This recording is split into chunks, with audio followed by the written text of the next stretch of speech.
Our training camp coverage continues, and time is winding down on training camp. Friday, it's the season opener in Kansas City, Sunday, game 2 in Dallas. Craig Elsten joined now by Marcio Leite, one of the soccer's key signings on loan this offseason from the Milwaukee Wave. And Marcio with his family down here in San Diego, making your debut on our Soccer's Overtime podcast and social channels. So on behalf of all the great soccer fans, Marcio, welcome to San Diego.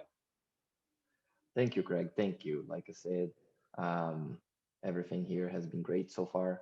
I'm really enjoying the team, the coaching staff, everything. They're really taking care of me and my family.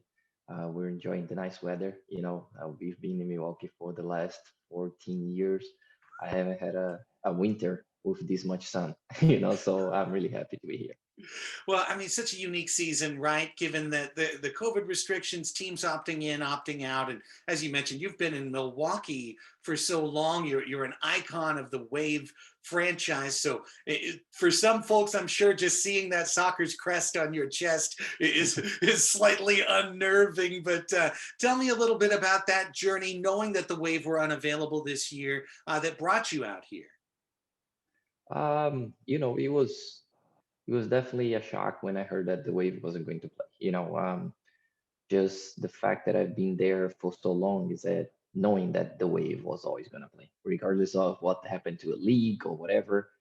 But again, I understand, with what we've been going through, with the world, it's tough. And but when the opportunity, knocked on the door to come to San Diego, it has always been one of my favorite cities to visit. One was here. I came to visit. I fell in love with the city. And obviously, this is a franchise that is always battling to win a championship. And I wanted to give myself an opportunity to go somewhere where I still have a chance to win a championship. And I think Bill and the coaching staff have done a great job putting really good players together. We have a lot of good players, some all stars, and I'm just excited to work with them, to play with them, and learn from them. Yeah, let's talk a little bit more about that. In that is this is again, given this is such a strange season, and Phil Salvaggio, our head coach and also owner, is putting the club on a road-only schedule. So us folks in the front office, we're working behind the scenes, but there's no home games. There's no home games for us to sell, and yet the thing I keep hearing back.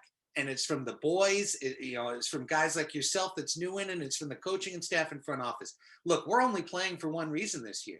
It's to win the championship. I mean, and that's always the standard at soccer's, but in a year where we have no home games, no season tickets to sell, even more so. Has that kind of permeated through the first couple of weeks of training?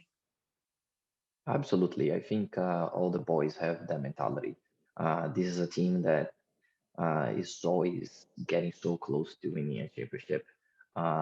So, I mean, if you're not going to play in front of your fans and you're going to be always traveling, make it work. I think we need to have the mentality from the beginning that, we're here to win. And that's what I came for.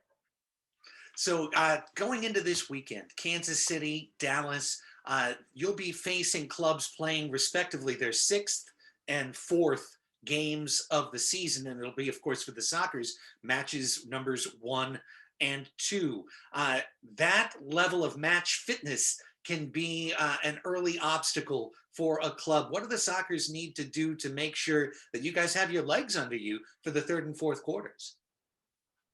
Um, I believe we need to play our way. I think there's a lot of good players over here.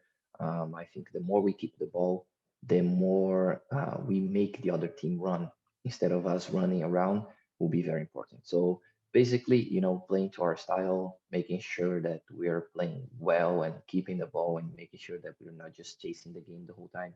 And obviously having an early lead.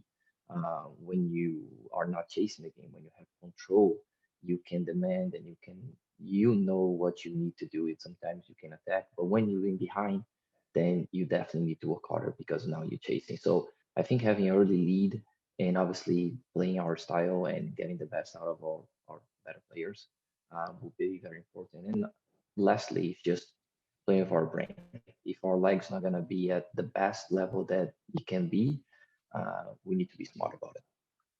Excellent stuff, Marcio. I look forward to continued conversations in our little Zoom room here, and For hopefully sure. some celebratory ones after some matches this weekend. Best of luck. Stay healthy. The best to your family. And again, welcome to our family here at Sockers. I appreciate it, Craig. So this was fun. Whenever you want to have a conversation, I'm definitely open to it. So thank you, and hopefully we'll get to see you soon.